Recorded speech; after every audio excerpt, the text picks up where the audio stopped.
Mari kita berdoa jemaat sekalian. Bapa di surga, terima kasih untuk kesempatan kami untuk mendengarkan kebenaran firman Tuhan. Berbicaralah pada kami sehingga kami boleh menyenangkan hati Tuhan. Terima kasih Bapa, Roh Kudus yang bekerja, membuat kami mengerti apa yang tidak mungkin kami mengerti. Dan Roh Kudus bekerja supaya kami tidak hanya menjadi pendengar, tetapi juga menjadi pelaku firman Tuhan. Terpuji nama Tuhan, dalam nama Yesus Kristus kami berdoa. Amin. Shalom jemaat sekalian, kita bicara soal doa dengan iman. Nah, banyak sekali orang mengatakan doa dengan iman itu kuasanya besar sekali. Doa itu mengalahkan lawan kita. Doa itu membuat kita menjadi kaya. Doa itu membuat kita menjadi menang. Apakah betul, saudara-saudara? Apakah doa itu mengalahkan lawan kita, sekalipun mungkin posisi kita dalam keadaan yang salah? Apakah doa itu selalu membuat kita menjadi kaya? Betul, saudara-saudara, ada beberapa tokoh di dalam Alkitab yang hidup dalam kekayaannya, tetapi kita melihat tokoh Yesus Kristus, Tuhan dan Juru Selamat kita sendiri, ternyata hidupnya sangat sederhana. Doa membuat kita menang. Menang, saudara-saudara, dikala kita dalam kebenaran. Tetapi bagaimana dikala kita dalam kesalahan? Saudara-saudara, apa itu doa dengan iman? Ada orang mengatakan, saudara-saudara, doa itu mengubah segala sesuatu. Doa itu mengubah keadaan. Bahkan ada orang mengatakan doa itu mengubah Tuhan. Benarkah saudara-saudara? Doa dengan iman itu doa yang bisa mengubah segala sesuatu, termasuk Tuhan. Saudara-saudara, Yohanes 5 ayat yang ke-7. Mari kita sama-sama membaca. Mintalah apa saja yang kamu kehendaki, dan kamu akan menerimanya. Mintalah apa saja, saudara-saudara, apa saja yang kamu kehendaki, dan kamu akan menerimanya. Ini perkataan Yesus sendiri, saudara-saudara. Ini perkataan firman Tuhan, saudara-saudara. Saudara-saudara, kita mungkin punya mobil. Ya, kita punya mobil, tapi mobilnya ya inilah mobil kita, saudara-saudara. Pertanyaan saya, kenapa kita tidak mau punya mobil supercar? Wah, saudara-saudara, lalu permasalahannya di mana nih? Kita mungkin belum minta mobil ini. Mintalah apa saja, termasuk mobil yang mewah ini. Mobil yang mungkin bagi kita itu di awan-awan. Tetapi firman Tuhan mengatakan, mintalah apa saja, saudara-saudara. Berarti termasuk mobil ini kita bisa minta. Dan firman Tuhan mengatakan, kamu akan menerimanya, saudara-saudara. Itulah doa dengan iman. Atau saudara-saudara, kita ingin punya rumah. Kita sudah punya rumah. Tetapi rumah ini yang kita punya, saudara-saudara. Sedangkan orang lain punya rumah yang mewah seperti ini. Kenapa kita belum punya rumah yang mewah? Firman Tuhan mengatakan, mintalah apa saja. Termasuk rumah mewah seperti ini. Ada kolam renangnya, saudara-saudara. Dan kalau kita meminta ini, firman Tuhan mengatakan, kamu akan menerimanya.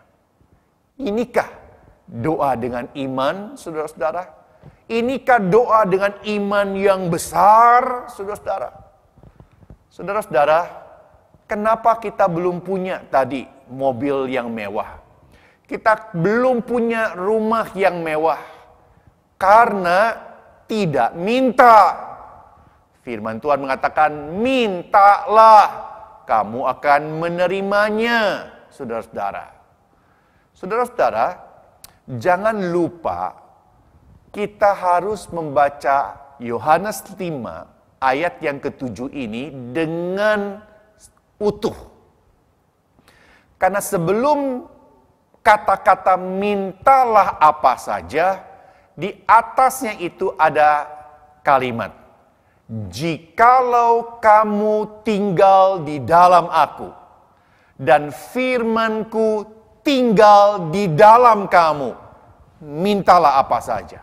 Ingat saudara, jikalau kamu tinggal di dalam aku, dan firmanku tinggal di dalam kamu. Kata tinggal, saudara-saudara, kata tinggal itu mempunyai suatu pengertian menyatu dengan diri kita.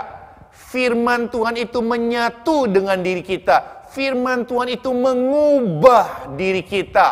Jadi saudara-saudara, jika firman Tuhan itu mengubah kita, jika firman Tuhan itu menyatu dengan diri kita, mintalah apa saja yang kita kehendaki, maka kita akan menerimanya. Saudara-saudara, keinginan kita dipengaruhi oleh firman Tuhan yang tinggal, yang menyatu, yang mengubah diri kita. Saudaraku, doa itu adalah komunikasi kita dengan Tuhan. Tujuan komunikasi itu apa? Banyak, saudara-saudara. Tetapi salah satunya adalah menyatukan pandangan. Menyatukan pandangan. Pendeta dan jemaat itu bisa beda pandangan loh, saudara-saudara. Nah, pertanyaan saya, ketika pendeta dan jemaat itu beda pandangan, pandangan siapa yang harus berubah? Pandangan pendeta atau pandangan jemaat yang harus berubah? Saudara-saudara, siapa yang mengembalakan siapa? Pendeta yang mengembalakan jemaat atau jemaat yang mengembalakan pendeta, saudara-saudara? Jadi pertanyaan saya, ketika pendeta dan jemaat itu beda pandangan, pandangan siapa yang harus berubah? Saudara-saudara, mestinya pandangan jemaat. Karena pendeta itu adalah gembala jemaat. Tapi ingat, saudara-saudara, pendeta itu juga manusia. Pendeta itu juga manusia yang tidak sempurna. Pendeta itu juga mungkin sekali punya pandangan yang kurang benar. Sehingga ketika pendeta dan jemaat itu beda pandangan, sebenarnya saya bisa mengatakan, bisa saja pandangan jemaat yang harus berubah. Tetapi mungkin sekali juga pandangan pendeta yang harus berubah. Kenapa? Karena pendeta dan jemaat sama-sama manusia yang tidak sempurna, yang mungkin sekali pandangannya kurang benar. Tetapi pertanyaan saya, ketika Tuhan dan kita beda pandangan, maka saudara-saudara, siapa yang harus berubah? Saudara-saudara, secara tidak sadar, di dalam praktek doa kita sehari-hari, seringkali kita mempunyai satu keinginan, Tuhan berubah. Supaya Tuhan berubah pandangan, menyesuaikan pandangannya dengan pandangan kita. Saudara-saudara, hati-hati. Saya yakin saudara berpikir seperti ini secara tidak sadar. Tetapi yang sebenar-benarnya, Tuhan adalah Tuhan yang maha sempurna adanya. Pandangan Tuhan adalah pandangan yang sempurna, yang maha benar adanya. Sehingga ketika pandangan kita dan pandangan Tuhan berbeda, jelas sekali, mutlak bahwa pandangan kita yang harus berubah. menyesuaikan dengan pandangan Tuhan. Sehingga saudara-saudara, sekali lagi, ketika kita berdoa, kita berkomunikasi dengan Tuhan. Dan ketika kita dan Tuhan pandangannya berbeda, jelas sekali pandangan kita yang harus diubah, bukan pandangan Tuhan. Saudara-saudara, doa dengan iman itu bukan doa yang mengubah Tuhan. Doa dengan iman adalah doa yang mengubah diri kita sendiri menjadi sesuai dengan firman Tuhan. Doa dengan iman adalah iman yang meyakini apa yang dikatakan firman Tuhan itu ya dan amin.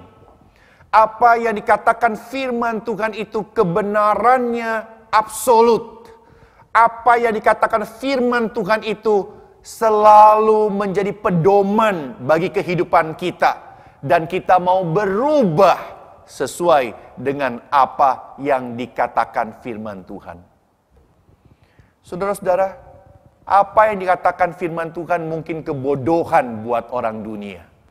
Tetapi apa yang dikatakan firman Tuhan, kita imani sebagai suatu kebenaran yang mutlak dan menjadi pedoman bagi seluruh aspek kehidupan kita. Sehingga apapun yang dikatakan firman Tuhan, kita mau taati, kita mau jalani. Dan dikala kita melihat keadaan kita tidak sesuai dengan kebenaran firman Tuhan, kita mau berubah. Sekali lagi saudara-saudara, doa dengan iman bukan mengubah Tuhan.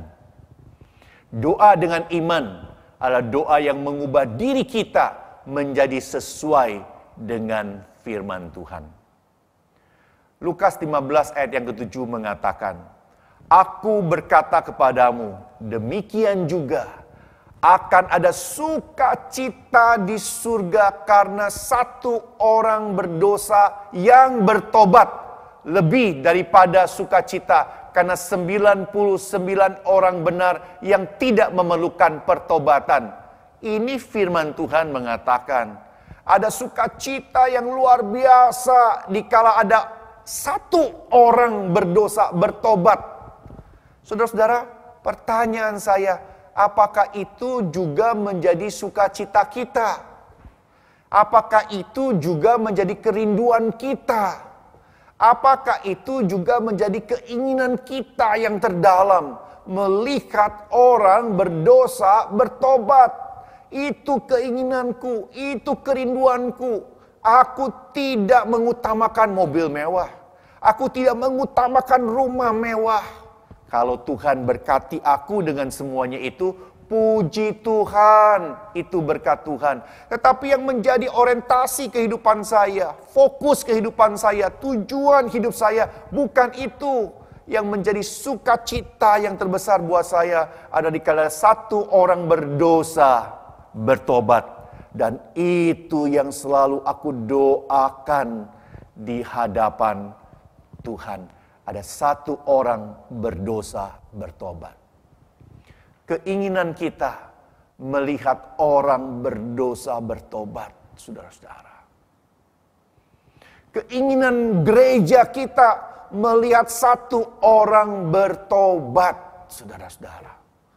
Saudara-saudara, gereja kita tidak punya keinginan menjadi gereja yang gedungnya mewah. Kalau memang Tuhan berkati, puji Tuhan. Tapi itu bukan tujuan gereja. Itu bukan fokus gereja. Fokus gereja adalah ada satu orang yang berdosa bertobat. Keinginan saya adalah menjadi terang dan garam dunia. Keinginan kita adalah hidup untuk kemuliaan nama Tuhan.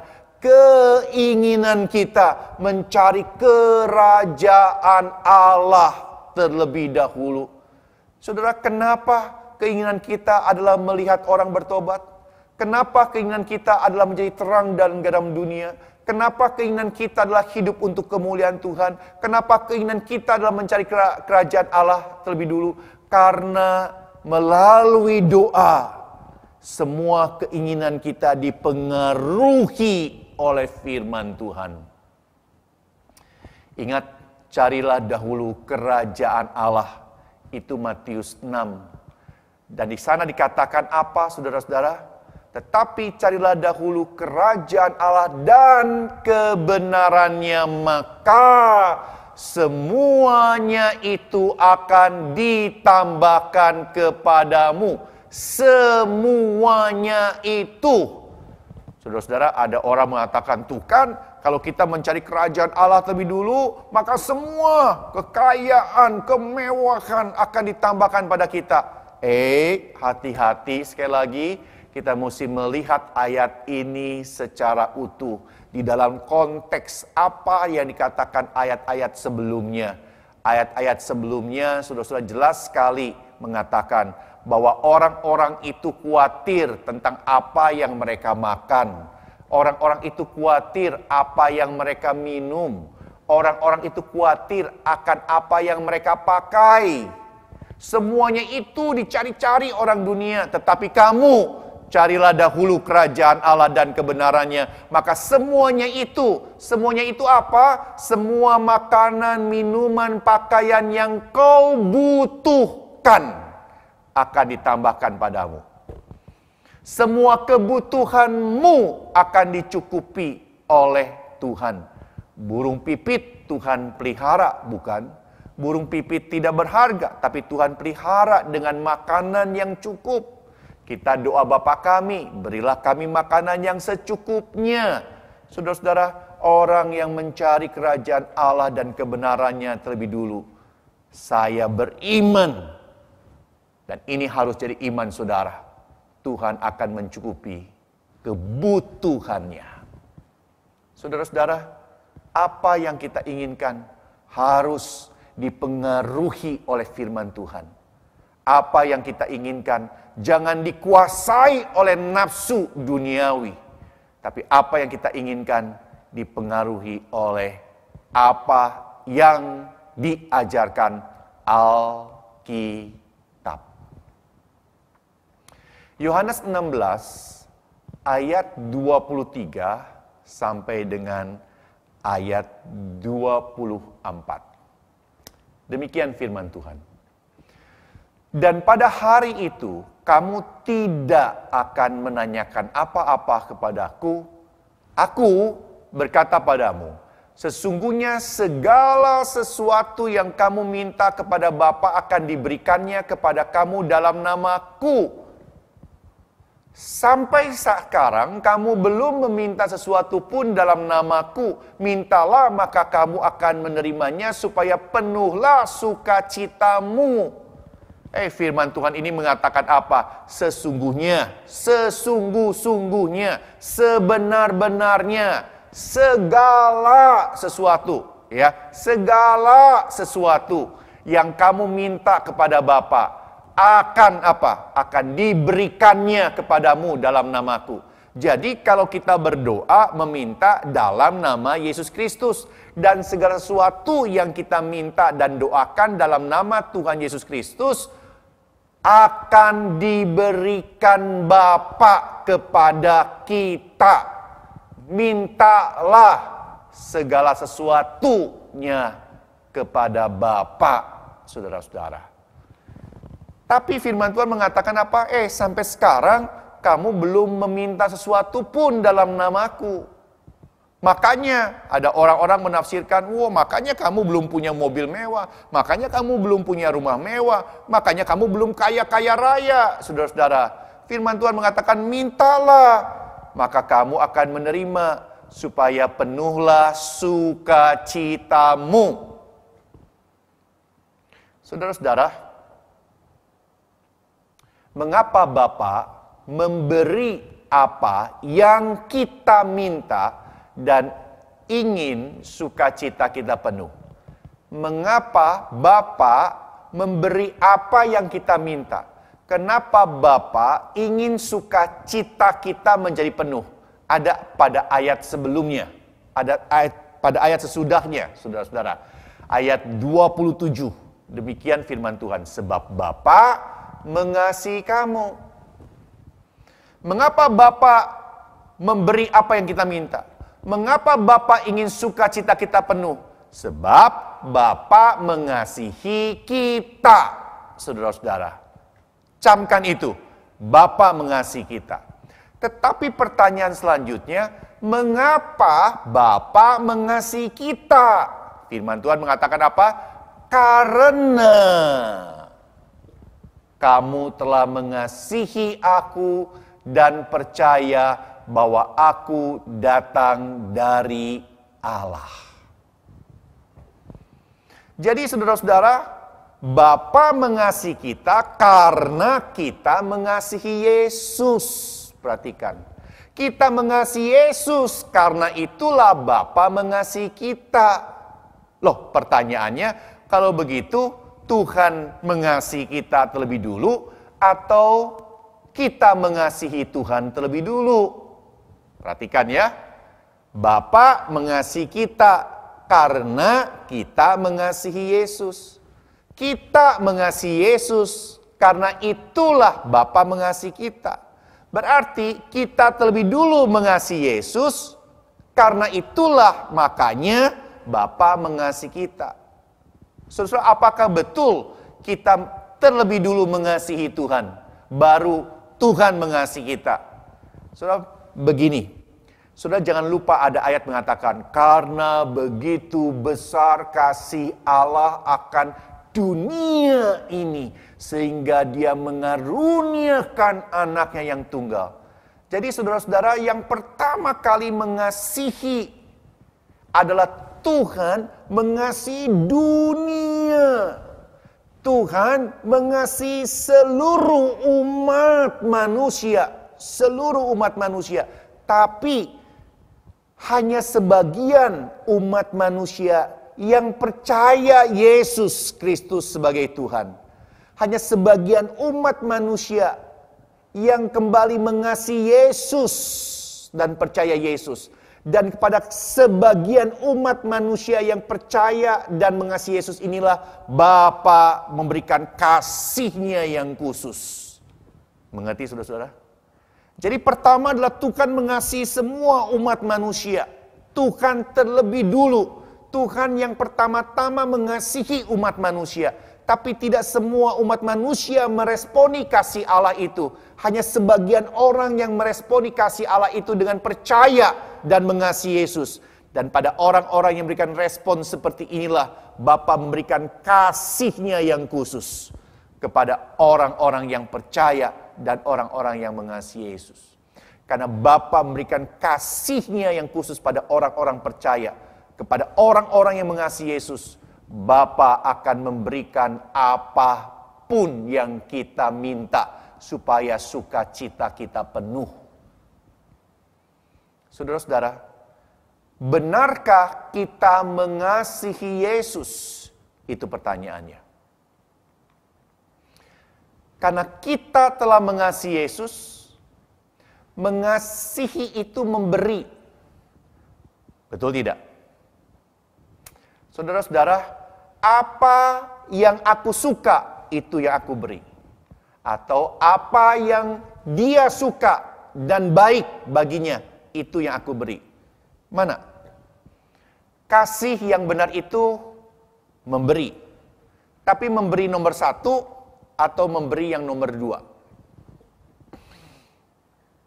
Saudara-saudara, ada seorang istri, dia tidak suka masak. Bagi dia, masak itu membuat rambutnya yang panjang, mengkilau itu jadi bau asap dan dia harus keramas ulang lagi. Memasak itu panas, membuat kulitnya keriput, saudara-saudara, menurut dia. Sehingga dia tidak suka masak. Dia tidak suka masak sama sekali.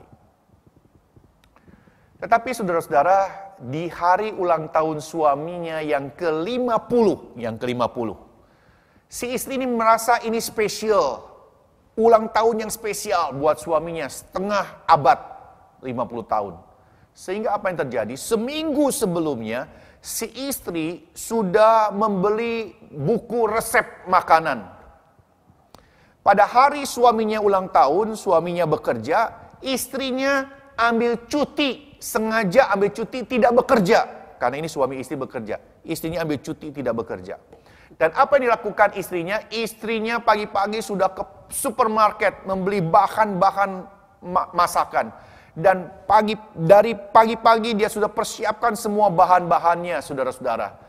Lalu setelah makan siang dia istirahat sebentar, sore-sore jam 3 dia sudah mulai masak. Karena dia tahu jam 6 suaminya pulang. 3 jam dia masak, saudara-saudara. Pada waktu suaminya pulang, surprise. Ini ada satu rasa harum yang luar biasa yang tercium oleh suaminya. Suami bilang, ini ada apa? Lalu istri mengatakan, kamu kan ulang tahun yang ke-50. Ini spesial. Saya walaupun tidak suka masak, saya masak untuk rayakan ulang tahunmu yang ke-50. Kita makan sama anak-anak. Saya sudah masak masakan yang saya usahakan paling enak. Saudara-saudara, setelah suaminya mandi, suaminya ke ruang makan, duduk di meja makan. Dan suaminya melihat semua masakan istrinya. Mulailah istrinya makan, anak-anak makan. Tapi sudah tahu, suaminya cuma makan nasi putih beberapa suap. Dan tidak menjamah sama sekali sayuran masakan dari istrinya. Saudara-saudara. Istrinya ketika melihat itu agak marah. Kenapa kamu tidak menghargai jerih payah saya? Kenapa kamu tidak memakan, mencicipi masakan saya? Anak-anak suka semua masakan ini. Begitu lahap, kamu tidak menghargai saya. Saudara-saudara, ini suami keterlaluan bukan? Istrinya sudah masak walaupun tidak suka masak, ambil cuti khusus untuk masak buat suaminya. Masakannya disukai oleh anak-anaknya, makan begitu lahap, tapi suaminya sendiri tidak menjamah masakan si istri ini. Keterlaluan atau tidak suami yang seperti ini? Saudara-saudara, saudara kita jangan ambil kesimpulan dulu kalau suaminya keterlaluan. Jangan ambil kesimpulan dulu kalau suaminya tidak tahu diri. Mari kita tanya, apa yang dimasak oleh sang istri? Ternyata sang istri memasak udang yang segar-segar, kepiting yang besar-besar, cumi, saudara-saudara. Wah, anak-anak memakannya dengan lahap karena memang rasanya begitu enak.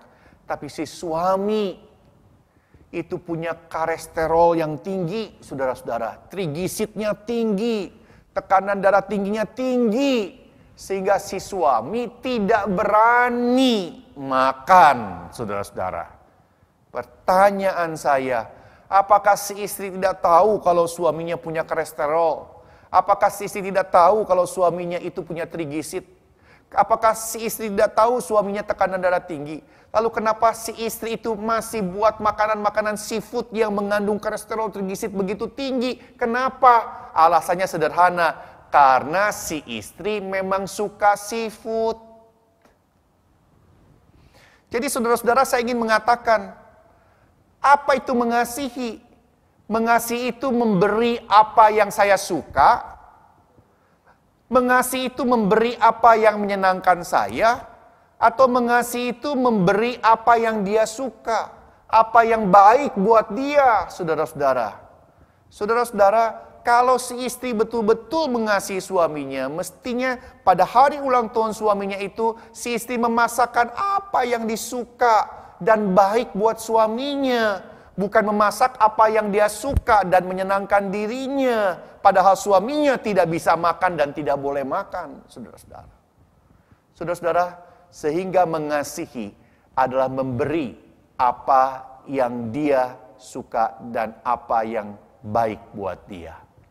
Mengasihi Yesus, kita fokus pada apa yang Yesus suka, fokus pada apa yang Yesus kehendaki, fokus pada apa yang Yesus inginkan, bukan fokus pada kehendakku, bukan fokus pada keinginanku. Saudara-saudara, mengasihi Yesus, kita fokus pada apa yang Yesus kehendaki. Ketika kehendak suami istri berbeda, kehendak siapa yang harus berubah? Mungkin kehendak suami, mungkin kehendak istri. Atau sama-sama dua-duanya berubah, menyesuaikan kehendak satu dengan yang lain.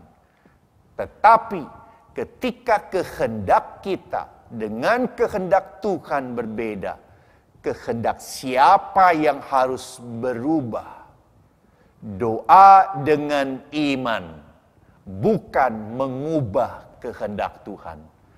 Doa dengan iman mengubah kehendak kita sesuai dengan kehendak Tuhan. Saudara-saudaraku, inilah doa dengan iman. Doa dengan iman, besar kuasanya. Amin. Saya aminkan itu. Doa dengan iman bukan mengubah kehendak Tuhan, tapi mengubah kehendak kita sesuai dengan kehendak Tuhan. Doa dengan iman adalah doa yang besar kuasanya, saya aminkan. Doa dengan iman bukan mengubah Tuhan, tapi mengubah diri kita sesuai dengan firman Tuhan. Saudara-saudara, itulah doa dengan iman yang benar. Sekali lagi, doa dengan iman yang benar, besar kuasanya, amin. Tapi doa dengan iman yang benar bukan untuk mengubah kehendak Tuhan, tapi mengubah kehendak kita sesuai dengan kehendak Tuhan. Karena kita beriman, apapun kehendak Tuhan, pasti yang terbaik buat kehidupan kita. Doa dengan iman yang benar, bukan doa yang ingin mengubah Tuhan, tetapi doa yang mengubah diri kita semakin lama semakin sesuai dengan firman Tuhan. Semakin lama semakin serupa dengan gambaran Kristus. Semakin lama kita semakin sempurna. Dan akhirnya kehidupan kita adalah kehidupan yang memuliakan nama Tuhan. Menjadi terang dan garam dunia. Itulah doa dengan iman yang benar. Mari kita berdoa. Bapa di surga, seringkali ya Tuhan, kami memaksakan kehendak kami pada Tuhan. Dan kami tidak peduli apa keinginan Tuhan. Seringkali dalam doa-doa kami begitu ngotot dengan apa yang kami kehendaki. Dan kami tidak peduli terhadap kehendak Tuhan. Lalu kami berpikir, bahkan Tuhan pun bisa kami ubah kehendaknya. Kami berpikir bahwa Tuhan pun bisa kami ubah pandangannya. Kami mau berdoa dengan iman yang besar, yang mengubah Tuhan sekalipun juga. Ampuni Tuhan jika selama ini kami punya pandangan yang keliru seperti ini. Kami sebenarnya harus berdoa dengan iman yang benar. Dan berdoa dengan iman yang benar tidak dengan motivasi dan tujuan untuk mengubah Tuhan, tapi mengubah diri kami yang tidak sempurna, supaya semakin lama semakin sesuai dengan firman Tuhan. Mengubah kehendak kami yang tidak sempurna, supaya semakin lama kehendak kami sesuai dengan kehendak Tuhan. Tuhan, firman Tuhan telah disampaikan, ya Tuhan, Roh Kudus terus bekerja, sehingga kami punya kehidupan doa yang benar. Dalam nama Yesus Kristus kami berdoa. Amin.